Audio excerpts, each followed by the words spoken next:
So, OBS decided to disconnect again. God damn it.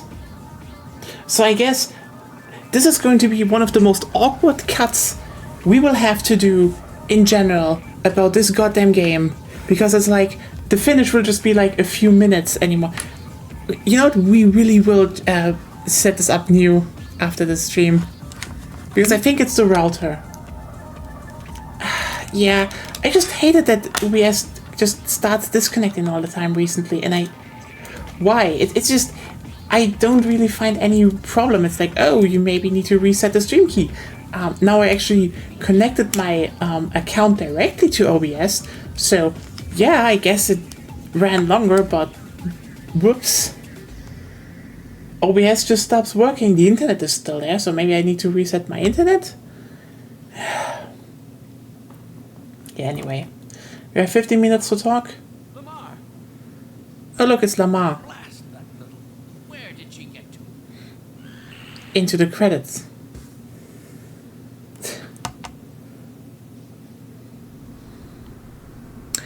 Oh neat, it's all it directly throws us into episode 1 actually. You know, neat. But yeah, the mute protagonist is really a problem. Again, it is still in hindsight just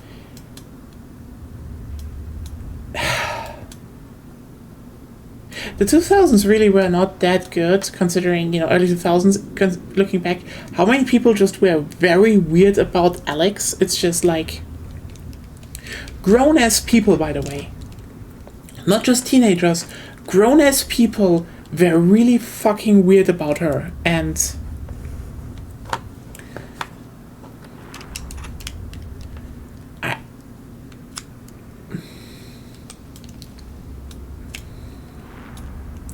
I guess it was just the whole thing of, it's woman that looks attractive, but also normal, and behaves like more of a normal person, but she also shows that she might like you, and that apparently just short-circuited so many fucking brains. It's I am very glad we're out of that age of video games. But yeah, the thing is, the mute protagonist was a bad decision, because especially at the end of the game, and I think especially during episode 1, 2, you really feel like, people are just talking to Gordon with a feeling of they talk back. But, like, Gordon is... The weird part is Gordon is treated as a character with agency, but he isn't. The only one who kind of, knows that Gordon isn't that is, the G-Man, and, that ending got basically retconned out of fucking existence with the thing we are looking at. Yeah, and here's the irony. Dead Space 2 came around and Isaac Clarke started to talk. And I do really think Dead Space 2 is the best fucking argument against the mute protagonist. Because it clearly did in the first game, because you should insert yourself into them and such, and then the second game came around, threw it out of the window, gave you a character, and here's the thing. People remember Gordon Freeman for, the game around it. They don't remember the character Gordon Freeman. They remember the name because it's kind of a meme, and because people, the NPCs talk about him like the Messiah. Yeah, here's the thing. The biggest upside of the Dead Space remake, I know there are some people who vehemently try to make a point against it, but listen, if you make videos about video games on YouTube, you really need to think about, is what you're talking about true, or do you just want to, at this point, don't try to actually say, yeah, the original game is just kind of really bad in comparison right now. Because a lot of people seem like, no, I have to make a point how this change is not that good. It is good. That's true, sadly. The thing is, Isaac talking was the best decision, because suddenly Isaac had agency. Suddenly, an engineer didn't have to be talked to find solutions.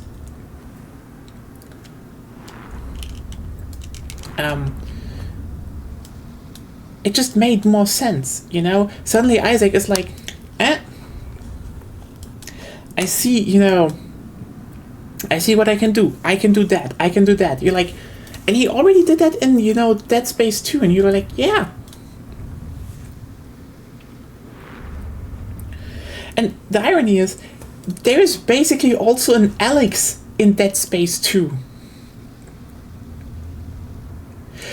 I mean, sure, you could say, oh, is Dead Space 2 is like kind of the perfect sequel in that regard, because yeah, it's more action based and stuff, but like the character is more human.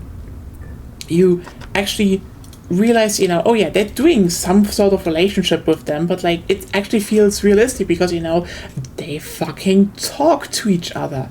There is something going on of a human element. You can actually understand why they would act that way. And even that, transported back to the remake, you have great moments like, that are actually so fitting of the character. Like, you go to engineering and, everything is mined to fucking death with laser mines. And what does Isaac say? They made a last stand. You feel a proudness of like, everything else went to shit, but he goes into engineering, and who fought back? His people. He's an engineer. He's proud to be like, yeah, the mining and engineering people, they fought back. The workers did shit. It's like, it's those things that Half-Life is so fucking missing. And yeah, sure. Here's the thing. You could say, who can you cast for Gordon Freeman at this point? It would shatter any illusion, but here's the thing. Isaac Clarke was able to be cast as someone. There are enough people that could pull off a great Gordon Freeman. Because, like, who would Gordon Freeman be? He's kind of a science nerd. He would identify problems on his own. He could do some engineering. He could say some stuff. He could decide on his own. It's kind of wild how much the playbook of Dead Space 2 that they could retroactively use for Dead Space 1 in the remake also fits so much to Half-Life, just on the basis of Gordon is a scientist, so he would know some shit. Like, you could even do some technobabble, like, oh hey, look, here's the 0-point energy manipulation, the 0-point energy manipulation field device, the gravity gun. And, he could be like, oh, nice, you managed to do, and just do some technobabble, and you're like, oh, he's appreciating the work, he understands it, which would make it even more, in contrast to, the guy in the Citadel, the evil guy who's like, what is that? And like, it could be like, oh, Gordon instantly recognizes it because, he's actually a scientist that is interested in things and in the details and the problems. And, the guy who's always talking about advancing human, for someone who actually overlooked, Black Mesa, isn't recognizing something, a quote-unquote newer person in Black Mesa just instantly recognized what it is. So, like, you could have made such a good duality to make the point that the guy in the Citadel is talking shit as, like, actually a scientist because he, he's not understanding what he's talking about. He's just arrogant. But, they didn't do that. I mean, probably for reasons like, for example, time restraint. But, yeah, I really feel like Half-Life 3 should have actually voice acting. And in that sense, if they ever actually remake Half-Life 1 and 2, they should maybe retroactively add that to the series because it would actually make a big difference. But yeah, this was Half-Life 2. We went for Half-Life 1, and I can still say that didn't change a lot. I think generally I feel like I was probably too harsh on the game a bit because let me just put it like this. I don't think Half-Life 2 is really that good. It's not atrociously bad, but it's very mediocre. As you saw me, I basically stopped using most of the guns in the game. There was no real... Yeah, there was no real strategy, there was not a lot going on. A lot of the later levels are just like, here are a lot of striders, and you shoot at them with rockets, and that's the game. And yeah, the game just goes from, hey, you have, the bit of maneuvering and, the physics puzzles, to basically just, it's shootouts with very, very weak weapons. Probably because I streamed and, only streamed in 3-hour batches. Those under 9 hours didn't feel that long. And honestly, yeah, I guess, if you have someone to talk to, if you have someone to watch it with you, to share the pain, that you can just ramble about Monster Hunter during that, you can also get through Half-Life 2, but I don't think I can actually replay that game in a long time again. It's been already over a decade since I did it the last time, so...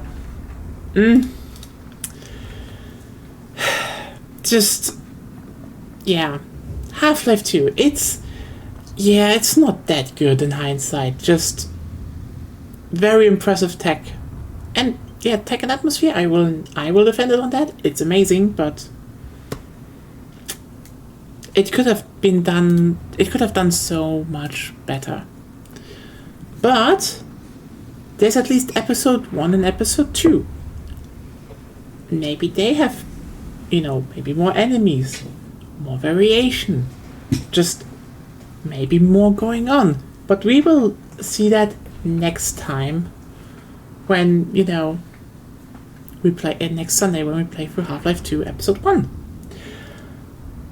And next Wednesday, we're actually going to finish up Portal 2 with the co-op mode. So, yeah, stay ready and stay interested hopefully you're interested in that, because that's going to be fun. Yeah. And otherwise, have a good week ahead of you, everyone. Stay safe, stay healthy. I just started blabbing and I really don't know where to go with any of it. I need to fix my goddamn OBS, because it's a pain.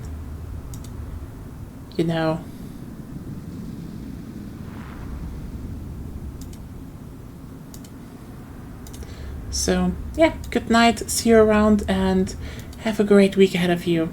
And yeah, that's it. That's really it. Good night. Have a good week. Yeah, bye from Agonia as well.